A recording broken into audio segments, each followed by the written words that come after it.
आज से क्या स्टार्ट करेंगे हम, वर्ल्ड फिजिकल ज्योग्राफी। यहाँ पर फिजिकल फीचर्स देखने की कोशिश करेंगे। इन सब चीज़ों में टाइम वेस्ट नहीं करूँगा कि ज्योग्राफी का मतलब डिस्क्रिप्शन ऑफ अर्थ होता है, ये वो फलाना डेकामा, कौन से वर्ड से वो ओरिजिन हुआ। डायरेक्टली हम आज की क्लास के साथ शुरुआत करेंगे और टॉपिक का नाम क्या रहेगा, ओरिजिन एंड इवोल्यूशन ऑफ अर्थ। बहुत ही आसान टॉपिक है। क्या नाम है इसका, ओरिजिन एंड इवोल्यूशन ऑफ अर्थ, कि अर्थ का जन्म कैसे हुआ और वो धीरे धीरे इवॉल्व कैसे हुई। देखो, आप पहले पैदा होते हो, उसके बाद आप क्या होते हो, इवॉल्व होते हो। बच्चे से धीरे धीरे बड़ा होना, this is the process of evolution. So हमारी अर्थ का भी पहले हुआ होगा जन्म, और अब वो धीरे धीरे क्या कर रही है, इवॉल्व कर रही है। अगर आज हमारी अर्थ ऐसी दिखाई देती है तो क्या वो शुरुआत से ऐसी दिख रही होगी, नहीं। सभी को पता है अर्थ इनिशियली एक हॉट एंड मोल्टन स्फीयर थी, एक आग का गोला हुआ करती थी। उस आग के गोले से लाइफ गिविंग प्लेनेट में वो कैसे कन्वर्ट हो गई, वो सारे टॉपिक का नाम क्या रहता है, origin and evolution of earth. Geography is all about theories. अलग अलग कॉन्सेप्ट रहते हैं जो थ्योरी के फॉर्म में रहते हैं। फॉर एग्जांपल, अगर मैंने कोई थ्योरी दी तो मैं उसको नाम दे दूंगा पुलकित तिवारी थ्योरी। जो साइंटिस्ट अपनी थ्योरी देता है उसको वो उसका नाम यूजुअली दे देता है। कुछ थ्योरीज के नाम अलग अलग भी रहते हैं। कुछ थ्योरीज ऐसी रहती हैं जो एक साइंटिस्ट ही नहीं देता है, मल्टीपल साइंटिस्ट देते हैं, या सीरीज ऑफ थ्योरीज भी रहती है। कई बार कुछ थ्योरीज ऐसी रहती है जिनके ऊपर बार बार थोड़ा इंप्रूवमेंट होता है, सो वो ऑल टुगेदर रिजेक्ट होती है। क्या आंसर इज नो। ज्योग्राफी में क्या होता है, एक ही कॉन्सेप्ट के लिए बहुत सारी थ्योरीज देखने को मिलती हैं। इसका मतलब क्या है, इसका मतलब क्या है कि अगर एक कॉन्सेप्ट पे एक से ज़्यादा थ्योरी है, एक से ज़्यादा आदमी ने कॉन्सेप्ट दे रखा और हम वो एक से ज़्यादा कॉन्सेप्ट पढ़ रहे हैं, व्हाट डज इट मीन, कि पुराने कॉन्सेप्ट में कोई ना कोई क्या थी, गड़बड़ी थी, जिसके कारण आज हमको नया कॉन्सेप्ट पढ़ने की ज़रूरत पड़ रही है। ओरिजिन एंड इवोल्यूशन ऑफ अर्थ पढ़ने के पहले एक बार हम अर्थ के बारे में जान लें। जो सारी चीज़ें आपको ऑलरेडी पता है, लेकिन फिर भी मैंने एक बार रिवीजन के तौर पे यहाँ पे लिख दी है। First we should be familiar with our earth, कि हमारी अर्थ है कैसी। अगर कोई भी आपसे पूछता है what is the shape of the earth, earth का शेप कैसा है, सो वो स्फेरिकल है क्या, एग्जैक्टली स्फीयर है क्या, वो नहीं, वो जियोइड है। मतलब अर्थ किसके जैसी है, अर्थ के जैसी है। अर्थ इज लाइक एन अर्थ, क्योंकि earth is like an orange. Orange कैसे रहते हैं, टॉप से फ्लैट रहते हैं और बीच से क्या रहते हैं। तो अब यहां पर भी देखना, ये अर्थ देखो यहां पर कैसी दिखाई दे रही है, ऐसे, फिर यहां पर ये काफी बल्ज दिखाई दे रही है, फिर यहां पर ये अगेन कैसी दिखाई दे रही है, फ्लैट दिखाई दे रही है। तो बोल सकते हैं, सो अर्थ का अगर कोई भी शेप पूछता है तो the shape of earth is, बोलो, जियोइड। जियोइड का मतलब क्या होता है, इट इज अर्थ लाइक। अब बोले ऐसा शेप क्यों हो गया अर्थ का, देखो यहां पर ये डिस्टेंस इसका ज्यादा है, बोल सकते हैं इक्वेटर पे अर्थ इज बल्ज आउट। तो रीजन क्या है, क्योंकि अर्थ क्या करती है, स्पीड के साथ रोटेट करती है, और जब रोटेट करती है तो किसी भी चीज को हम रोटेट कराते हैं तो उस पर एक फोर्स लगता है, and that force is centrifugal force, जो हमेशा कहां की तरफ लगता है, बाहर की तरफ लगता है। तो अर्थ सारी चीजों को कहां फेंकना चाहती है, स्पीड से घूम के बाहर फेंकना चाहती है, लेकिन वो चीजें बाहर क्यों नहीं जा रही हैं, because of the gravitational force of earth. अगर अर्थ अचानक से घूमना बंद कर देगी तो क्या होगा, अगर अर्थ अचानक से घूमना बंद कर देगी तो क्या होगा, हम सब लोग स्पीड से बाहर की तरफ फेंकाएंगे अर्थ से, बोल सकते हैं, क्योंकि अर्थ अभी घूम रही है और ग्रेविटेशनल फोर्स ने हमको खींच रखा, और वो सारी चीजें हमने क्या कर लिया, बैलेंस कर लिया। So equator is bulge out and poles are flatten, so the shape of earth is geoid और स्फेरॉइड। स्फेरॉइड भी एग्जैक्टली है क्या, नहीं, because it is flatten at poles. Earth is third planet from the sun, सबको पता है। Total solar system में कितने प्लैनेट्स हैं, 8, 4 इनर 4 आउटर, वो आने वाले समय में पढ़ेंगे। मर्क्यूरी वीनस के बाद कौन सा प्लैनेट आता है, अर्थ। मर्क्यूरी वीनस अर्थ और Mars, these are the inner planet, क्योंकि एस्टेरॉइड बेल्ट के अंदर आते हैं। So earth is third from the sun. Earth है so many similarities with Venus, और सो मेनी सिमिलैरिटीज मतलब एक तो इंपॉर्टेंट है, वीनस को अर्थ का या अर्थ को वीनस का क्या बोला जाता है, twin. They both are twin, why, because Venus is approximately equal to the size of earth. Venus किसके साइज के बराबर है, अर्थ का। Venus is 95% of the size of earth. Venus का साइज कितना है, अर्थ के साइज से 95%, मतलब अप्रोक्सीमेटली बराबर ही हो गया। तो ये समझ में आया अर्थ के बारे में। अब जब भी कोई पूछता है कि ओरिजिन एंड इवोल्यूशन ऑफ अर्थ कैसे हुआ है, तो सबसे पहले हम आंसर क्या देते हैं, we do not know exactly. अब आप यहां पर एक चीज देखोगे, यहां पर हम जो भी ओरिजिन एंड इवोल्यूशन से रिलेटेड थ्योरीज पढ़ेंगे, एक छोटा सा KG1 KG2 के बच्चे को भी अगर ये थ्योरी पढ़ाओगे तो उठा के बोल देगा कि क्या बकवास पढ़ा रहे हो। लेकिन आजकल के साइंटिस्ट यही बकवास थ्योरी को एक्सेप्टेड मान के चले हैं, और यही आपके सिलेबस का पार्ट है। तो जो भी सिलेबस का पार्ट है वो तो हमको पढ़ना ही पड़ेगा, समझ में आया। So origin and evolution of अर्थ की अगर कोई बात करता है तो अर्थ कोई 1-2 साल या 10,000 15,000 साल में जन्मी है क्या, नहीं, करोड़ों साल पुरानी है। So exactly we do not know how the earth is originated, लेकिन हमको एक चीज पता है, our earth is part of solar system, solar system is part of this universe. So भगवान ने एटलीस्ट ऐसा तो नहीं किया होगा कि पहले पूरी दुनिया बनाई, पूरा ब्रह्मांड बनाया होगा, सारे प्लैनेट, सारे सन, सारे स्टार बनाए होंगे और आखिरी में बैठ के मिट्टी के गोले हमारे अर्थ को बुना होगा, ऐसा किया होगा क्या? नहीं। जब सारे प्लैनेट्स बन रहे होंगे उसी बीच क्या बन गई होगी? हमारी अर्थ भी बन गई होगी। सो एक चीज हम जानते हैं, the creation of earth is not an isolated event because our earth is part of this universe. अब अर्थ इस यूनिवर्स का पार्ट है, but earth has some unique condition because earth has atmosphere. Atmosphere होने के कारण earth पे life है क्या? Answer is no. सिर्फ एटमॉस्फेयर होने के कारण अर्थ के ऊपर लाइफ नहीं है।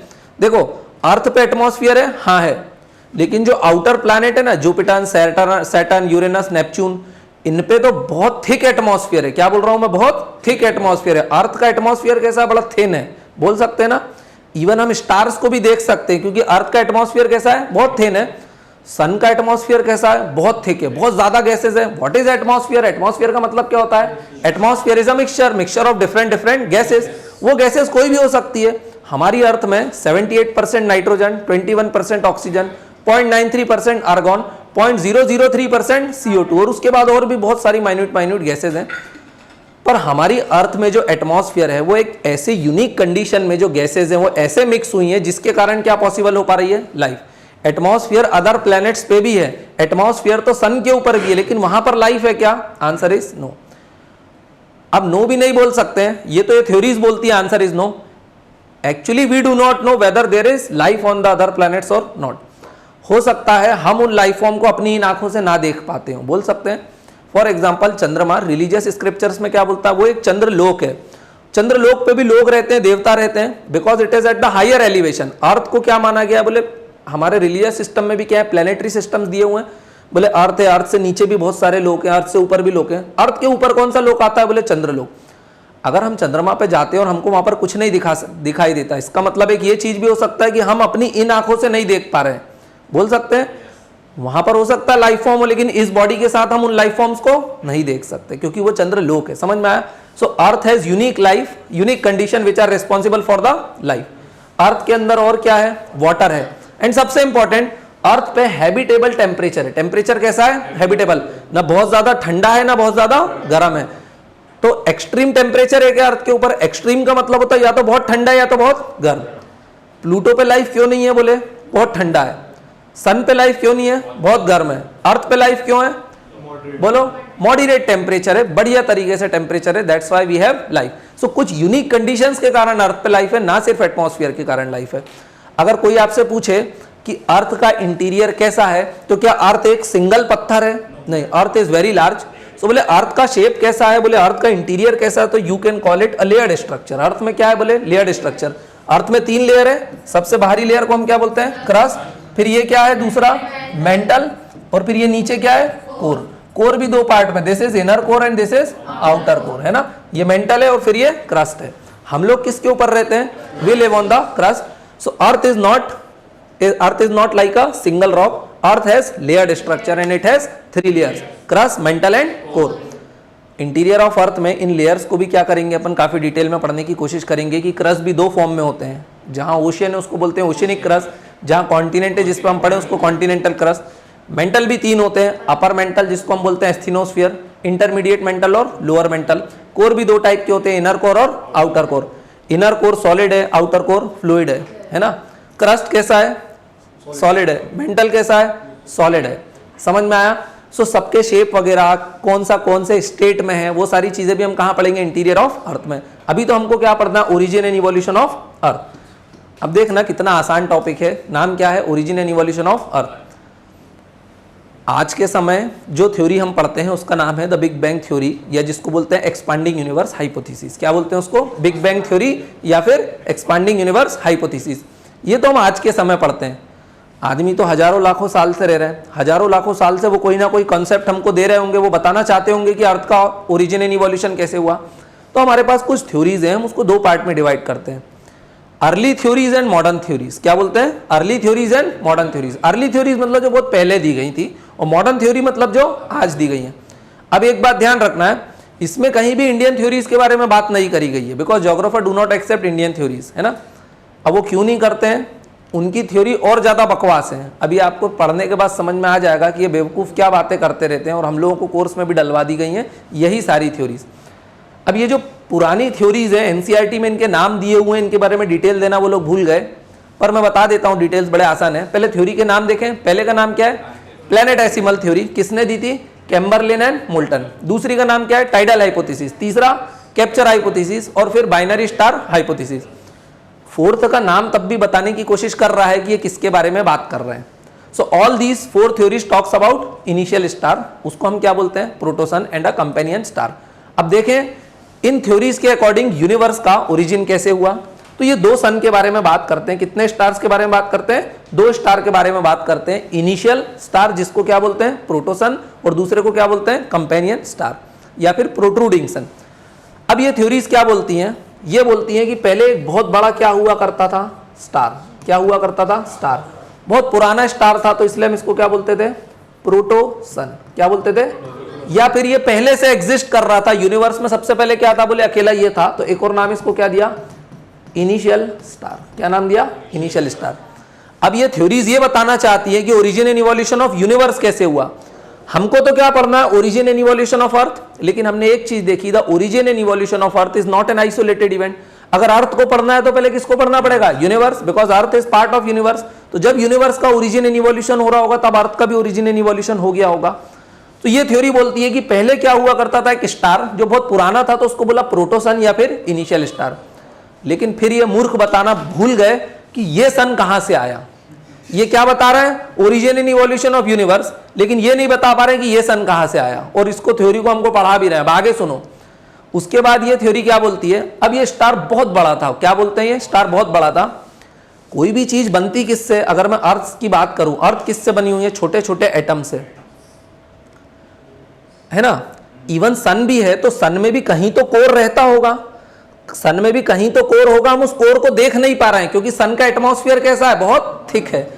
अर्थ का एटमॉस्फेयर थिन है, इसलिए हम स्पेस से अर्थ के सरफेस को देख लेते हैं। लेकिन सन का एटमॉस्फेयर कैसा है? बहुत थिक है, इसलिए सन के कोर को हम नहीं देख पाते हैं। क्या हम जुपिटर के कोर को देख पाते हैं? Jupiter is a gas giant, मगर कहीं तो होगा बीच में उसका कोर। तो बोले ये जो स्टार था इसका भी कहीं ना कहीं कोर होगा। बोले ठीक है, यहाँ ये दादा खराब आप इसको देख नहीं पा रहे हो, वो ठीक है, मान लिया हमने। लेकिन ये जो मैंने बनाया है, बोले अंदर अंदर इसका क्या है? कोर है। बोले ये सन अपनी बढ़िया जिंदगी जी रहा था, फिर अचानक से एक दूसरा सन आया। क्या आया? दूसरा सन, जिसको क्या बोला गया? Companion star. क्या बोला गया? Companion star. जब ये कंपेनियन स्टार इस सन के पास से गुजर रहा था, किसके पास से गुजर रहा था? इसके पास से गुजर रहा था। सो यूनिवर्स में एक रूल चलता है कि जब भी 2 बॉडी एक दूसरे के पास आती हैं, सो दोनों एक दूसरे के ऊपर ग्रेविटेशनल फोर्स लगाती हैं। साइंस वाले सर ने आपको बताया होगा। सो कंपेनियन स्टार ने इस पे ग्रेविटेशनल फोर्स लगा के इसके मैटर को अपनी तरफ खींचा होगा, इसने इसके मैटर को अपनी तरफ खींचा होगा, बोल सकते हैं। सो जब कंपेनियन स्टार इसके पास से गुजर रहा था, तो उसने प्रोटोसन में से बहुत सारा मैटर क्या करा? खींच लिया, और वही मैटर बाद में कंडेंस हो के क्या बन गए? प्लैनेट्स बन गए। And that's how our universe is originated according to these theories, these 4 theories. और इन थ्योरीज को हम क्या बोलते हैं? We call them early theories. बस हाँ, वो भी बता देता हूं क्या हुआ होगा। जैसे मान लो इस स्टार से बहुत सारी चीजें खींची होंगी, तो ऐसा तो नहीं होगा ना कि एकदम बिल्कुल शेप में खिंच गई होंगी। चीजें कैसी खींची होंगी? डस्ट वगैरह के फॉर्म में। ऐसे ही खींची होंगी, बोलो, डस्ट वगैरह, गैसेस वगैरह, इसी के फॉर्म में चीजें गई होंगी। भाई अगर मैं आपसे बात करूं what is gas and what is dust, अगर मैं बहुत सारे डस्ट पार्टिकल्स को मिला दूंगी तो छोटा सा रॉक बन जाएगा। रॉक क्या है? रॉक भी तो डस्ट ही है ना भाई। डस्ट काहे से बनती है? सॉइल काहे से बनती है? बोलो, रॉक से ही तो बनती है जब रॉक ग्राइंड हो जाता है। तो बहुत सारी डस्ट क्या हो गई होगी? यूनिवर्स में फैल गई होगी, और वो डस्ट ने किसका शेप ले लिया होगा? क्लाउड का शेप ले लिया होगा, बोल सकते हैं। अब उस क्लाउड में क्या होगा? डस्ट होगी, गैसेज हो गए, आईसी बॉडीज होंगी, बहुत सारे पार्टिकल्स वगैरह होंगे। लेकिन यूनिवर्स का तो एक रूल होता है कि अगर 2 बॉडी यूनिवर्स में है तो वो एक दूसरे को क्या करेंगी? खींचेंगी एक दूसरे की तरफ, because of the gravitational force. Larger body attract smaller bodies, ये रूल भी चलता है। अगर मैं और ये रिमोट हम दोनों स्पेस चले जाएं और मैं इसको स्पेस में छोड़ दूंगा तो ऑटोमेटिक ये मेरे से आके चिपक जाएगा। ऐसा क्यों? Because I am body with the larger mass, और इसका मास क्या है? कम, तो मेरा ग्रेविटेशनल फोर्स इसको खींच लेगा। लेकिन अगर अभी मैं इसको छोड़ता हूं तो ये मेरे पास क्यों नहीं आ रहा? नीचे क्यों जा रहा है? क्योंकि हम दोनों के बीच में, अभी रिमोट के और मेरे बीच में एक थर्ड बॉडी भी है, दैट इज अर्थ। और अर्थ का ग्रेविटेशनल फोर्स मुझसे भी ज्यादा है और इससे भी ज्यादा है, इसलिए हम दोनों को कौन ने खींच के रखा हुआ है? अर्थ ने। लेकिन अगर मैं यूनिवर्स में चले जाता हूं जहां अर्थ जैसा थर्ड बॉडी नहीं है, तब ये रिमोट तो मेरी तरफ ही खिंचाएगा ना, बोल सकता हूं मैं। सो अगर ऐसा होता है तो ये जो क्लाउड बना होगा because of the companion star, जब उसके पास से गुजर रहा था तो बहुत बड़ा क्लाउड बन गया होगा। अब उस क्लाउड में क्या होंगे? बहुत सारे डस्ट पार्टिकल। बड़े डस्ट पार्टिकल ने छोटे डस्ट पार्टिकल को क्या किया होगा? अपनी तरफ खींचा होगा। ऐसे डस्ट पार्टिकल आपस में चिपकते रहे होंगे, तो डस्ट पार्टिकल्स चिपक चिपक के किस में कन्वर्ट हो गए होंगे? डस्ट किस में कन्वर्ट हो गई होगी? बोलो, रॉक्स में। किस में हो गई होगी? रॉक्स में। अब जो बड़ा रॉक होगा वो छोटे रॉक को अपनी तरफ खींचेगा। अब जब ये टकरा रहे होंगे तो क्या बड़े प्यार से टकराते होंगे, बहुत दूर दूर से आते होंगे, धमाके होते होंगे, धमाके के कारण फ्रिक्शन होता होगा, आग निकलती होगी और ये मेल्ट होकर एक दूसरे में चिपक जाते होंगे, बोल सकते हैं। सो डस्ट से बने रॉक्स, रॉक्स और बड़े होते गए, so we call them boulders. फिर वो क्या बनते गए? बोल्डर्स, मतलब बड़े बड़े पत्थर। बड़े बड़े पत्थर क्या हुए होंगे? और बड़े हुए होंगे, तो हमने उनको क्या बोला? We call them asteroids. क्या बोलना शुरू कर दिया हमने उनको? एस्टेरॉइड्स। अब एस्टेरॉइड्स मतलब अच्छी बड़ी बॉडी, इंदौर बराबर, मध्य प्रदेश बराबर बॉडियां बनना शुरू हो गई। अब और एस्टेरॉइड भी आपस में टकराए होंगे, बड़े एस्टेरॉइड ने छोटे एस्टेरॉइड को अपनी तरफ खींचा होगा, तो धीरे धीरे बॉडी क्या होती जा रही है? बड़ी होती जा रही है। सो एस्टेरॉइड के बाद क्या बनना शुरू हुए? So we call them planetesimals. क्या बोलते हैं हम उनको? प्लैनेटेसिमल्स। प्लैनेटेसिमल्स का मतलब होता है ये प्लैनेट से बस थोड़े ही छोटे होते हैं और इनका शेप थोड़ा ही गड़बड़ाया हुआ होता है। और प्लैनेटेसिमल्स के बाद फाइनली क्या बन जाता है? बोलो, प्लैनेटेसिमल्स के बाद फाइनली क्या बन जाएगा? Then we will have planets. समझ में आया? सो प्लैनेट्स कैसे बने? इजी था। According to these initial theories, ये इनिशियल थ्योरी, अगर कोई भी पूछे इनिशियल थ्योरी टॉक्स अबाउट, तो क्या बोलोगे? प्रोटोसन और a initial star and a companion star, या फिर उसको एक और नाम से बोलते हैं इंट्रूडिंग। इंट्रूडिंग मतलब आक्रमणकारी। अब ये थ्योरीज हमको क्या बता रही थी? बोलो, origin and evolution of what? Of universe. हमको तो क्या पढ़ना था? Origin and evolution of earth, लेकिन हमको पता है our earth is part of universe. The origin and evolution of earth is not an isolated event, है ना। तो जब यूनिवर्स बना होगा तो इसी बीच ये जो प्लैनेट्स बहुत सारे बने होंगे, इसमें ही एक प्लैनेट कौन बन गया होगा? हमारी अर्थ भी बन गई होगी, बोल सकते हैं। ये तो ये थ्योरीज थी, लेकिन इन थ्योरीज में गड़बड़ थी। गड़बड़ समझ में आ गई तुम्हारे? एकदम मनगढ़ंत बेवकूफ़ी भरी थ्योरीज थी। क्या बोल रहे हैं? बोले origin and evolution of universe कैसे हुआ? तो बोले ये कहां से आया ये तो बताना ही भूल गए। वो कहां से आया वो बताना ही भूल गए। ये ग्रेविटेशनल के लॉस कैसे लग रहे नेचर में ये तो बताना ही भूल गए। देखो, हमको आज भी नहीं पता कि why we have gravitational force. Gravitational force क्यों लगता है? ग्रेविटेशनल फोर्स की खोज किसने की थी? उसने नहीं की थी। यही तो तुम लोग भी कैसी बातें करते हो अनपढ़ों जैसी। वो फोर्स ऑलरेडी था, उसने बस ऑब्जर्व करा। बोले एप्पल गिरा तो नीचे ही गिरा। ये बात तुम सबके दादा दादी सबको पता थी कि अगर एप्पल गिरेगा तो कहाँ गिरेगा? नीचे, हवा में, ऊपर नहीं जाएगा। मतलब उनको भी पता था, बस उसने उसको नाम दिया कि this is gravitational force of earth. समझ में आया? ऑप्शनल में बहुत सी थ्योरीज देखने के लिए मिलती हैं जो ग्रेविटेशनल फोर्स के एकदम इन डिटेल में भी जाती हैं। समझ में आ रहा है? उसके बारे में बात नहीं करूंगा। Origin and evolution of earth में इनिशियल थ्योरीज के बारे में समझ में आया। तो ये जो 4 थ्योरीज थी ये किसके बारे में बात करती हैं? प्लैनेटेसिमल थ्योरी। समझ गए? प्लैनेटेसिमल का मतलब समझ गए तुम? प्लैनेट से थोड़ा सा छोटी बॉडी, उसको क्या बोलते हैं? Planetesimal. Tidal hypothesis, capture hypothesis और binary star hypothesis by Russell. समझ में आ गया? All 4 theories talks about initial star और protosun and a companion star, जिसको और क्या बोलते हैं? Intruding star. इजी था, इसमें किसी को कोई डाउट? अब अर्ली थ्योरीज में एक ऐसी थ्योरीज थी, देखो इन थ्योरीज को तो हमने क्या कर दिया? भागो यहां से, बोला रिजेक्ट कर दिया। क्या कर दिया? इनको रिजेक्ट कर दिया। क्यों रिजेक्ट कर दिया? बोले हम ये सब नहीं मानते। बोले तुम ये बताना भूल गए कि ये इनिशियल स्टार और कंपेनियन स्टार कहां से आया, बोल सकते हैं। ये बोल के इन थ्योरीज को रिजेक्ट किया, लेकिन आने वाले मूर्ख भी वही बातें करेंगे और वो भी बताना भूल जाएंगे, लेकिन इनको रिजेक्ट करके गए वो। और अभी आगे देखो, अब एक अर्ली थ्योरी ऐसी आई जिसको हमने आज तक रिजेक्ट नहीं किया। इसमें गलती थी, अगर इसमें गलती थी तो अगली थ्योरी भी आ गई होगी। नेबुलर हाइपोथेसिस के बाद बिग बैंग थ्योरी आ गई, but still nebular hypothesis is not rejected. और आज भी हम इसको क्यों डिटेल में पढ़ रहे हैं उसको समझने की कोशिश करें। तो नेबुलर हाइपोथेसिस थ्योरी को फिर अगर अपन कहाँ शुरू करते हैं? अपने बोलो बोर्ड पे। बोर्ड पे आसानी से इसको अपन फिनिश कर सकते हैं, इसमें तो किसी को कोई डाउट नहीं था। एक अर्ली थ्योरी थी जिसका नाम क्या था? Nebular hypothesis. नेबुलर हाइपोथीसिस दी किसने थी? सो आप बोलोगे this theory was given by Immanuel Kant. किसने दी थी? Immanuel Kant. बाद में इस थ्योरी को रिवाइज भी किया था किसने? Laplace. And Laplace was a mathematician. कौन था ये? तो अगर कोई पूछे who gave this theory, the theory of nebular hypothesis was given by Immanuel Kant. Later it was revised by Laplace, who was a mathematician. Laplace ने उसमें क्या किया था? कुछ रिवीजन किया था, कुछ चेंजेस किए थे, कुछ अमेंडमेंट किया था और उस थ्योरी को मोर रेलेवेंट बनाया था। इस थ्योरी का एक और नाम है, इस थ्योरी को बोलते हैं डेंसिटी डिफरेंशिएशन। अभी क्यों बोलते हैं वो अपन थोड़ी देर बाद समझेंगे, क्योंकि पहले थ्योरी समझे तब समझ में आएगा what is this density differentiation. So nebular hypothesis जो थ्योरी है, this theory talks about nebula. ये किसके बारे में बात करती है? नेबुला। बोले what is nebula? So nebula का मतलब होता है, nebula means a cloud. Nebula का मतलब क्या होता है? क्लाउड। बोले यूनिवर्स कैसे बना?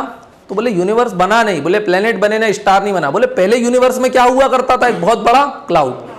अगेन ये थ्योरी ने बताया नेबुला कहाँ से आया? नहीं। तो फिर उन बच्चों की क्यों रिजेक्ट करी इसने? बट कर दी, चलो मान लिया भाई, यूरोपियन साइंटिस्ट है ये, समझा करो। सो this theory talks about nebula. Nebula means a cloud. अब बोले क्लाउड कैसा था? This cloud was shapeless. बोले क्लाउड विच वाज शेपलेस। बोले क्लाउड का शेप कैसा था? बोले शेपलेस था, बस अंधाधुंध फैला हुआ था। शेपलेस तो था, plus it was very hot as well as stationary. Stationary मतलब ये क्लाउड कहीं जा नहीं रहा था, बस रुका हुआ था। तो बोले नेबुला मतलब, बोले पूरा यूनिवर्स कैसा था? कुछ इस टाइप से था। And this is nebula. Nebula बोले तो cloud. It was very very hot and stationary. It was shapeless. इसका कोई प्रॉपर शेप था क्या? नहीं। अब देखना, ये तो कैसा था? Hot and stationary. लेकिन इस क्लाउड में क्या हुआ? इस क्लाउड में क्या हुआ? सडनली, अब बोले क्यों, कौन सी प्रोसेस के कारण? नहीं बताएंगे, पर क्या बोलेंगे अब ये? Suddenly this cloud starts rotating. क्या बोलेंगे? Cloud starts rotating. अब ये क्लाउड ने क्या शुरू कर दिया? रोटेशन करना शुरू कर दिया, मतलब बड़ी स्पीड से पागल होके ये घूमने लगा। अब घूमने लगेगा तो इस क्लाउड के अंदर क्या होगा? बहुत सारा मैटर तो होगा। बोलो, अगर क्लाउड था तो इसमें क्या क्या था? इसमें कुछ मैटर था। तो मैटर में क्या होगा? बोलो भाई, पूरा यूनिवर्स इसी से बना है, तो जो भी चीजें यूनिवर्स में, वो सारी चीजें इसमें होंगी, ऑब्वियस है। सो इसमें क्या होगी? बोले डस्ट, गैसेस, बोलो हाँ, रॉक्स, है ना, आईसी बॉडीज, है ना, और क्या होगा? एस्टेरॉइड्स, वेस्टेरॉइड्स, फलाना ढिमका, जो जो तुमको याद है सब कुछ लिख देना, क्योंकि पूरा यूनिवर्स किससे बना था? इसी नेबुला से बना था। अब देखना, अचानक से क्या हुआ? Suddenly the cloud which was very hot and stationary, suddenly it starts rotating. अब रोटेशन के कारण क्या हुआ? ये मैटर पूरा का पूरा क्या हो गया? डिस्टर्ब हो गया। अगर मैटर डिस्टर्ब हो जाएगा तो अगेन ग्रेविटेशनल वाला कंसेप्ट लगना शुरू हो जाएगा। अब चीजें डिस्टर्ब हो गई तो जो छोटे छोटे डस्ट पार्टिकल्स रहेंगे वो अपने से और छोटे वालों को खींच लेंगे, या बड़े डस्ट पार्टिकल छोटे डस्ट पार्टिकल्स को खींच लेंगे। सो अगेन एक प्रोसेस स्टार्ट हो जाएगी, हम उसको बोलेंगे एक्रीशनरी प्रोसेस। कौन सी प्रोसेस स्टार्ट हो जाएगी? एक्रीशनरी प्रोसेस। एक्रीशनरी प्रोसेस में क्या होगा? बोलो डस्ट पार्टिकल्स दूसरे डस्ट पार्टिकल्स को अपनी तरफ खींचेंगे। सो डस्ट पार्टिकल्स किस में कन्वर्ट होना शुरू हो जाएंगे? Dust particles into rocks, rocks into boulders into asteroids, asteroids into planetesimals, और planetesimals will finally convert into planets. समझ में आ गया? और बोले ये जो ग्रेविटेशनल फोर्स के कारण धीरे धीरे डस्ट पार्टिकल प्लैनेट में कन्वर्ट हुआ, इस पूरी प्रोसेस को हम क्या बोलते हैं? We call it accretionary process. समझ में आया? थ्योरी क्या बताना चाहती थी?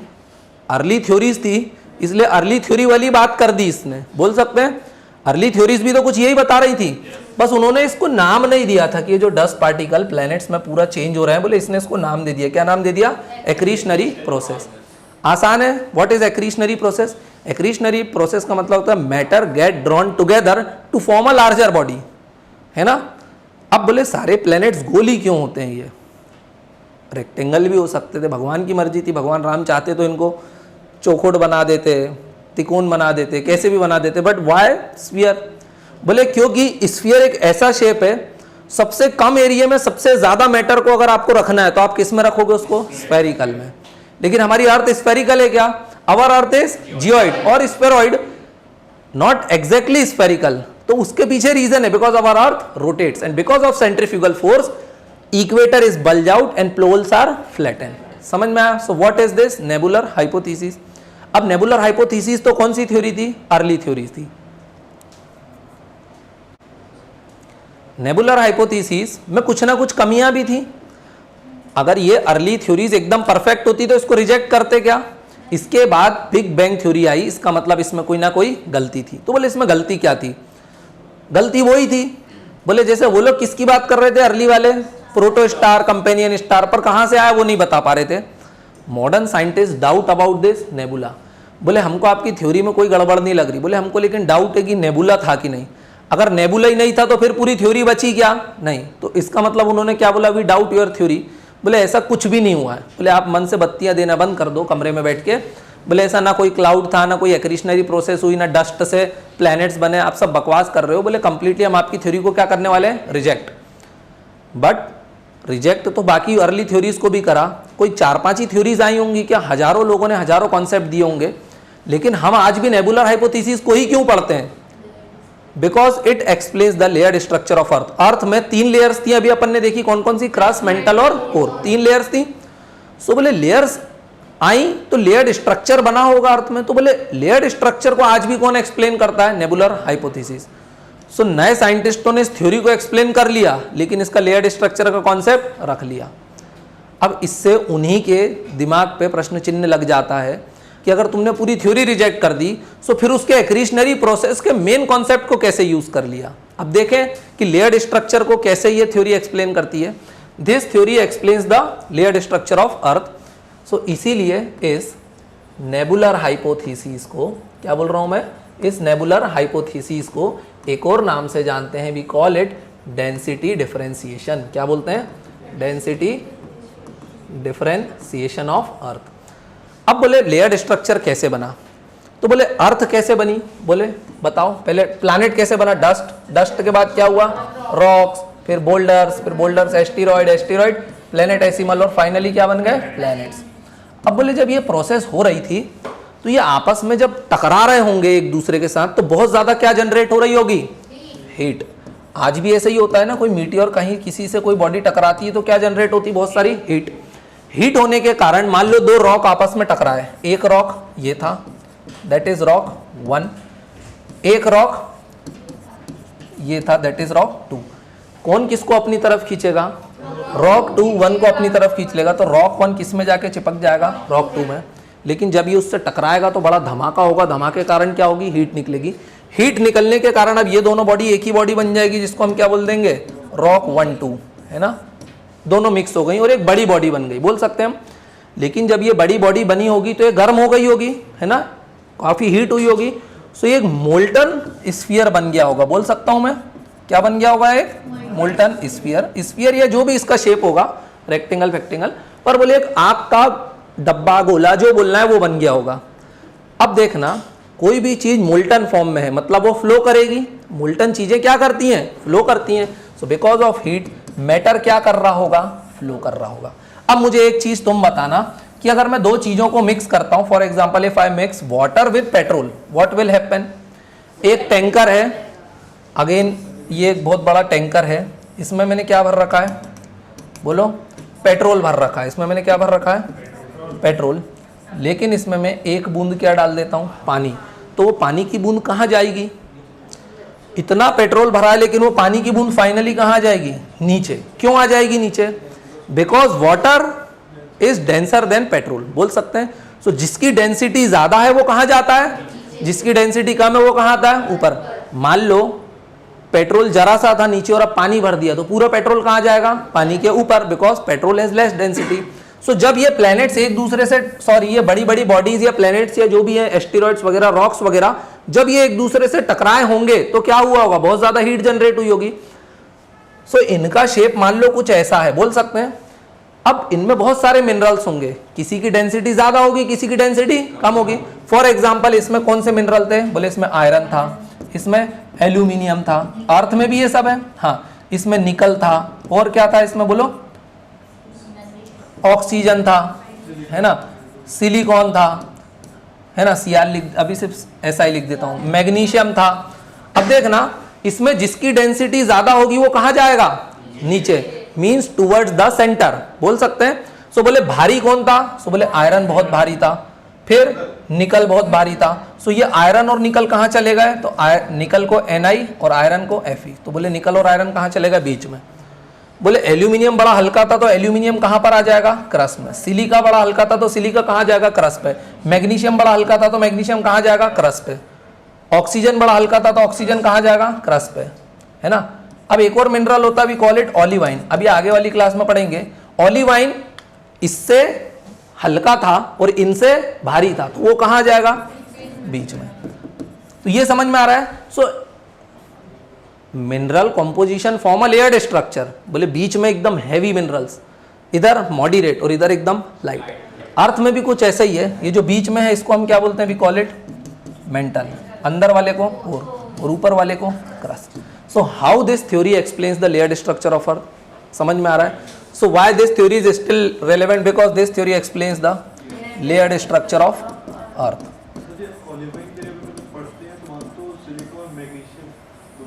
सियाल सीमा क्रस्ट में होता है, ऑलिवाइन कहाँ होता है, अपन आने वाली क्लासेस में पढ़ेंगे, है ना। मेंटल में भी मिलता है क्या, Olivine.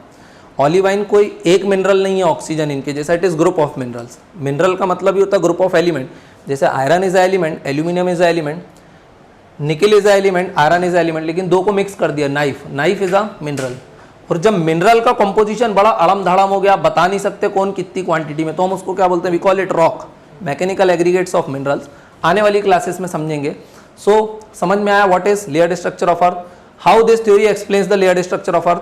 This theory explains the layered structure of, because of which it is also called density differentiation of earth. So why nebular hypothesis is still relevant, now you got the answer. Nebular hypothesis पे साइंटिस्टों ने doubt किया, और doubt करते करते इतना doubt किया कि उस थ्योरी को क्या कर दिया, रिजेक्टेड।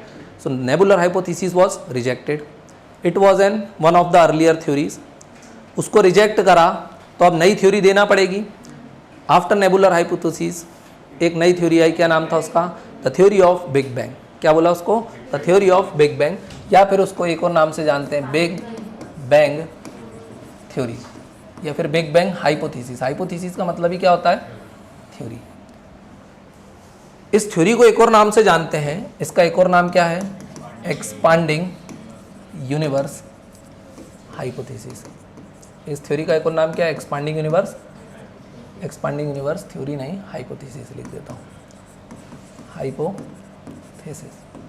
समझ में आ गया। एक्सपांडिंग यूनिवर्स क्यों बोला, क्योंकि आज भी ये थ्योरी बोलती है हमारा यूनिवर्स क्या कर रहा है, एक्सपांड कर रहा है। अब who gave this theory, so this theory was not given bye a single person, this is a series of theory. अलग अलग लोगों ने इसमें बहुत सारे कॉन्सेप्ट ऐड किए, लेकिन सबसे इंपॉर्टेंट कॉन्सेप्ट जिसमें ऐड किया उसका नाम था एडविन हबल। क्या नाम था उसका, Edwin Hubble, and he was an American and he proves that the universe is expanding. और उसके कॉन्सेप्ट के बाद इस थ्योरी का एक और नाम रख दिया गया, that is expanding universe hypothesis. समझ में आ गया। बिग बैंग थ्योरी पढ़ने से पहले एक बार जल्दी से नेबुलर हाइपोथेसिस की अपन स्लाइड्स देख लें पहले, तो रिवाइज भी हो जाएगी स्पीड से और कोई चीज़ छूटी तो नहीं है ये भी पता चल जाएगा। अर्ली थ्योरीज में कौन सी पढ़ी, नेबुलर हाइपोथेसिस। नेबुलर हाइपोथेसिस का एक और नाम क्या, डेंसिटी डिफरेंशिएशन ऑफ अर्थ। किसने दी थी, Immanuel Kant. Immanuel Kant was a German philosopher and Laplace was a mathematician. This theory talks about nebula. Nebula means a cloud which was shapeless. It is made up of dust gases and dark matter. अच्छा, dark matter भी होता है। Dark matter मतलब क्या होता है, आप universe में जब देखते हो जहां कुछ नहीं दिख रहा है वहां क्या है, डार्क मैटर। और डार्क मैटर भी कुछ ना कुछ तो है, बोल सकते हैं। देखना, हिंदू रिलीजन में बोला गया that how many states are there. State मतलब solid is a state, liquid is a state, gas is a state, plasma is a state. अभी तक ह्यूमन काइंड 4 या 5 स्टेट के बारे में पता कर पाई है। कितने स्टेट के बारे में, 5 मैक्सिमम। लेकिन हिंदू रिलीजन में क्या लिखा हुआ है, how many states are there, 16। अगर आप उन स्टेट में जाके अगर यूनिवर्स की स्टडी करोगे ना तो शायद आप बेटर तरीके से स्टडी कर पाओगे। लेकिन उसके लिए हमको उन स्टेट्स की जानकारी होना जरूरी है कि और कौन कौन से स्टेट प्रेजेंट है। बोल सकते हैं we are aware of solid, liquid and gas, plasma also, बोल सकते हैं। अब नेबुला क्या था, बोले initially it was very hot and stationary, फिर क्या हुआ, सडनली स्टार्ट्स रोटेटिंग। रोटेशन के कारण एक्रीशनरी प्रोसेस लग गई, जिसके कारण क्या बन गया, लेयर्ड स्ट्रक्चर भी बन गया। बड़ा शॉर्ट में दी थी, अगर इमेजिन कर पाओ so this was a cloud, nebula, है ना। और ये धीरे धीरे क्या होते जा रहे हैं, बॉडी आपस में टकरा टकरा के दिख रही हैं, इवन प्लैनेट्स भी बन रहे हैं। अब आप बोलोगे फिर ये बीच में स्टार कहाँ से बन गया, ये तमाशा कहाँ से हुआ। जो बॉडी के अंदर देखो मैटर आपस में खिंचा था, जिस बॉडी के अंदर हाइड्रोजन गैस खिंच गई होगी तो उसमें बर्निंग प्रोसेस स्टार्ट हो गई। हमारे यहाँ हाइड्रोजन नहीं, हमारे यहाँ क्या खिंच गई, ऑक्सीजन खिंच गई, उसमें भी बर्निंग प्रोसेस स्टार्ट होना थी पर नहीं हो पाई, बोल सकते हैं, क्योंकि हमारे यहाँ आयरन वगैरह भी खिंच गया। तो ये समझ में आया, ये ज़्यादा अच्छा बताता। देखो पूरा लेयर्ड स्ट्रक्चर को कैसे, ये दिख रहा है, this is nebula, a cloud which was initially hot and stationary, it is shapeless also. फिर इसमें क्या शुरू हो गया, suddenly it starts rotating. Rotating के कारण इसमें कौन सी प्रोसेस लग गई, एक्रीशनरी प्रोसेस।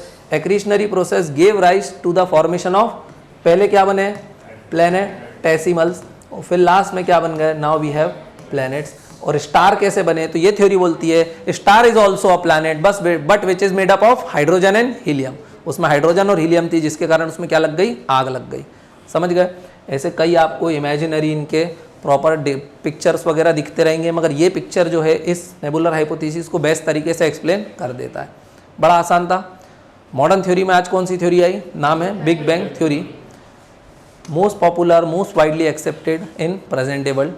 मैंने ऑलरेडी बताया this theory was not given by single person, so it is series of theory given by whom. पहले बोला George Lemaitre, who was a French geographer, Gamow, who was a Russian philosopher, Edwin Hubble, he is an American. The most important contribution was given by Edwin Hubble, who proves that the universe is still expanding. अब समझे what is this Big Bang theory।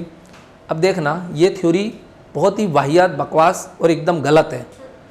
क्या आप भी बोलोगे, मैं भी बोल रहा हूँ, लेकिन ये थ्योरी मैंने दी है क्या, हमारे कोर्स में पोकेमॉन डोरेमोन भी आ जाएगा तो पढ़ना पड़ेगा। तो ये थ्योरी है तो हमको क्या करना पड़ती है, पढ़ना पड़ती है। तो अब इस थ्योरी को देख लेते हैं अपन। बिग बैंग थ्योरी किसके बारे में बात करती है, जैसे नेबुलर हाइपोथेसिस किसके बारे में बात करती थी, नेबुला के बारे में बात करती थी, वैसे ये थ्योरी भी किसी के बारे में बात करती है। So this theory talks about a tiny ball. So ये थ्योरी बोलती थी, बोले यूनिवर्स में जब कुछ नहीं था। अच्छा देखो, इन लोगों ने नेबुलर हाइपोथेसिस को क्यों रिजेक्ट किया, क्योंकि उन्होंने ये नहीं बताया कि नेबुला कहाँ से आया। अब ये मूर्ख भी वही बात करेंगे, पहले उन बच्चों की चारों की हटाई, फिर नेबुलर हाइपोथेसिस आई, फिर उसको हटाया। अब ये भी वही गलती करेंगे, बस ये नेबुला वर्ड नहीं यूज करेंगे। अब ये क्या बोलेंगे, बोले जब यूनिवर्स में कुछ नहीं था तब क्या थी, बोले एक टाइनी बॉल थी। क्या थी, बोले एक टाइनी बॉल। बोले कितनी छोटी थी, बोले अनइमेजिनेबली स्मॉल। बोले एटम में तो क्या होते हैं, इलेक्ट्रॉन, प्रोटॉन और न्यूट्रॉन। सो बोले तीन चीजें होती है एटम में, और एटम कितना छोटा होता है दीपक, कितना बताओ उंगली से, कितना छोटा, ये भी नहीं पता एटम गजन कितना छोटा होता है, हाँ है ही नहीं, मतलब गजब बहुत छोटा होता है, मजाक। अभी सुनो, एटम का मतलब बहुत छोटा होता है, मगर एटम में भी तीन चीज होती है, इलेक्ट्रॉन, प्रोटॉन और न्यूट्रॉन। तो एटम ऑलरेडी छोटा है, लेकिन अगर उसके भी मैं तीन हिस्से कर दूं तो एक हिस्से को मैं क्या बोलूंगा, सिंगुलैरिटी। क्या बोलूंगा, सिंगुलैरिटी। क्या बोलूंगा, सिंगुलैरिटी। सो ये थ्योरी बोलती है, this theory talks about the tiny ball. और बोले कितनी टाइनी थी, बोले सिंगुलैरिटी। समझ गए। And what is this singularity, less than the size of an atom. So इस टाइनी बॉल का वॉल्यूम कितना था, अनइमेजिनेबली स्मॉल वॉल्यूम। बोल सकते हैं अरे एटम का ही वॉल्यूम नहीं निकलता तो सिंगुलैरिटी का क्या निकालोगे, बोले बहुत ही छोटी थी। लेकिन ये थ्योरी अब इतनी बुरी बात करेगी कि आपको गुस्सा आ जाएगी। अब ये थ्योरी बोलेगी the whole mass of universe was concentrated in this tiny ball. बोले पूरा का पूरा यूनिवर्स भगवान ने एकदम इतना कंप्रेस कर दिया था कि किसमें घुसा दिया था, इस टाइनी बॉल में। अब ये टाइनी बॉल में पूरा यूनिवर्स था, समझना जरा ध्यान से, सारे स्टार, सारे प्लेनेट। एंड यू नो कितने स्टार्स होंगे, बोलते हैं 15-20 लाख या 1.5 करोड़ स्टार तो हमारी मिल्की वे गैलेक्सीज में। और कितनी गैलेक्सियां actually we do not know, है ना। सबने भगवान कृष्ण का वो रूप देखा है, कृष्णोदयी कृष्ण वाला, बस that's how the universe, how big universe is, you all know. अब पर ये थ्योरी बोलती है कि the whole mass of universe was concentrated in this tiny ball. अब बोले टाइनी बॉल कैसी थी, बोले सबसे पहले तो उसका वॉल्यूम कैसा था, with unimaginably small volume.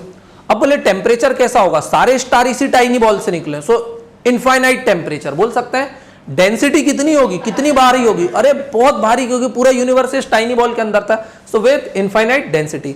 So big bang theory talks about tiny ball और a singularity with unimaginably small volume, infinite temperature and infinite density. फिर क्या हुआ, अराउंड 13.7 बिलियन ईयर्स एगो, कितने साल पहले? 13.7 billion years ago this tiny ball, ये जो tiny ball थी, दिस टाइनी बॉल एक्सप्लोड, क्या हो गई है? फट गई, बोले एक्सप्लोड हो गई। एक्सप्लोड होने के कारण इस टाइनी बॉल के अंदर जो मैटर था वो पूरे यूनिवर्स में फैला होगा, धमाका हुआ होगा। सो बोले मैटर अब क्या करना शुरू हो गया?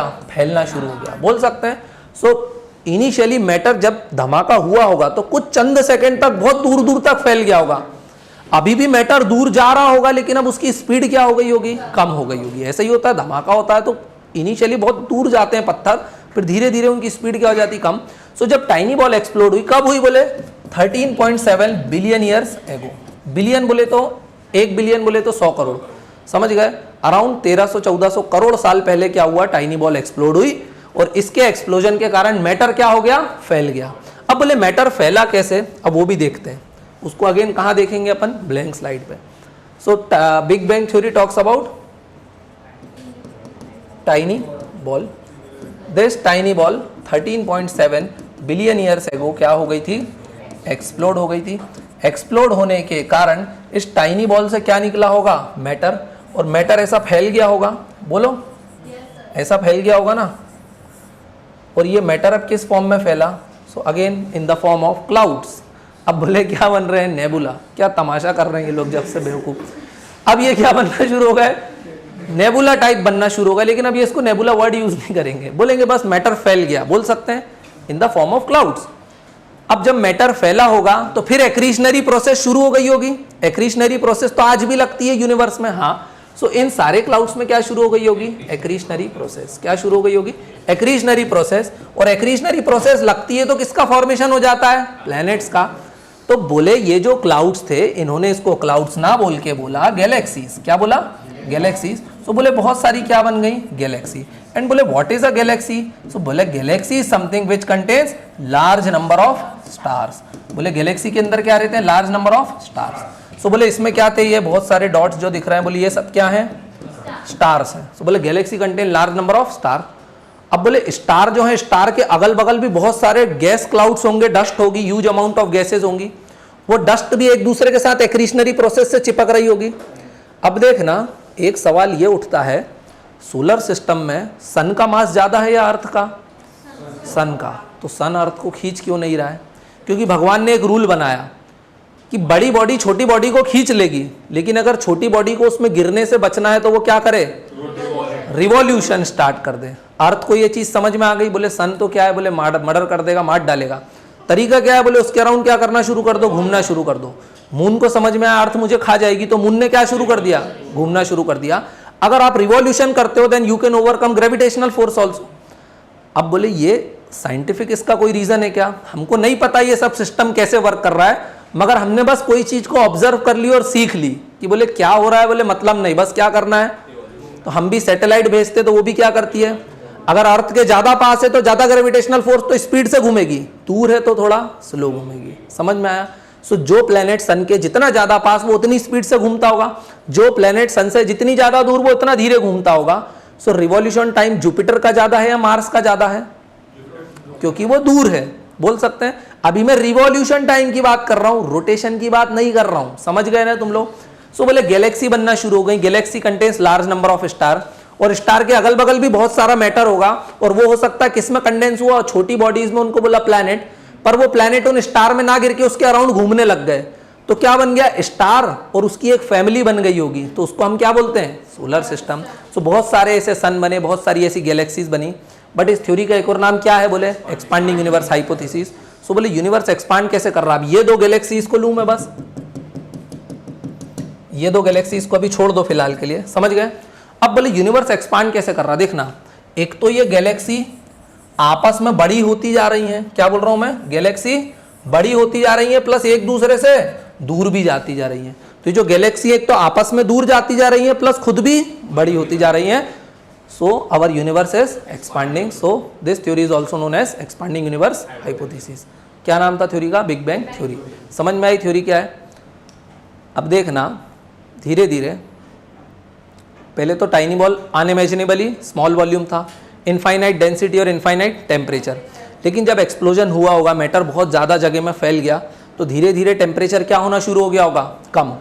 लेकिन फर्स्ट 3 मिनट में तो क्या बोल सकता हूं, विद इन फर्स्ट 3 मिनट्स, पहले 3 मिनट में तो क्या पहला एटम बनना शुरू हो गया था। एटॉमिक मैटर से ही सारी चीजें बनती है। सो फर्स्ट एटम कब बन गया था, विद इन फर्स्ट 3 मिनट्स। उसके बाद अभी एटम पहला बना है, क्या लार्ज स्केल पे प्रोडक्शन शुरू हुआ है, नहीं, 3 लाख सालों में। एक्सप्लोजन के कितने लाख साल बाद, 3 लाख। अब ये नंबर साले कहां से लाए ये भी नहीं बताते हैं, सुनते चलना अब आगे। अब बोलते हैं within first 3 lakh years, बोले कितने साल, पहले 3 लाख सालों में temperature dropped to 4500 kelvin. Temperature कितना हो गया, 4500 केल्विन। और इस टेम्परेचर पे लार्ज स्केल पे एटॉमिक मैटर का फॉर्मेशन शुरू हो गया, और उसी के कारण हमारे प्लैनेट्स और सारे स्टार्स बन गए। समझ में आ गया। What is this big bang theory, जिसको क्या बोलते हैं, एक्सपांडिंग यूनिवर्स हाइपोथेसिस। डायग्राम देख लें। एक्सप्लोजन हुआ within first 3 minute, first atom began to form. In 3 lakh years बोलो temperature drop to around 4500 kelvin, which give rise to formation of atomic matter in large scale, है ना। And our universe became transparent. पहले तो सिर्फ tiny ball थी, अब गैलेक्सियां दूर दूर फैल गई, सो बीच में ब्लैक मैटर आ गया, काली एनर्जी, काला कलर। सो वो भी क्या है, ट्रांसपेरेंट हो गया ना। हमको मून दिखाई दे रहा, other planet, sun, one, stars दिखाई देते, because our universe is transparent. आगे चलें, ऐसे ही कुछ होगी। ये क्या बताना चाह रहे हैं, गैलेक्सियां दिख रही हैं। ये बिल्कुल गलत डायग्राम है, एक तो पता नहीं किसने डाल दिया, ये गलत डायग्राम है। जैसा मैंने बनाया ना वहां पे, वो सही डायग्राम है, समझ गए। ईजी है, सब थ्योरी वोरी समझ में आ गई। सोलर सिस्टम को पढ़ेंगे कल। कुछ क्वेश्चंस देख लो जल्दी से और आंसर करना स्टार्ट कर दो।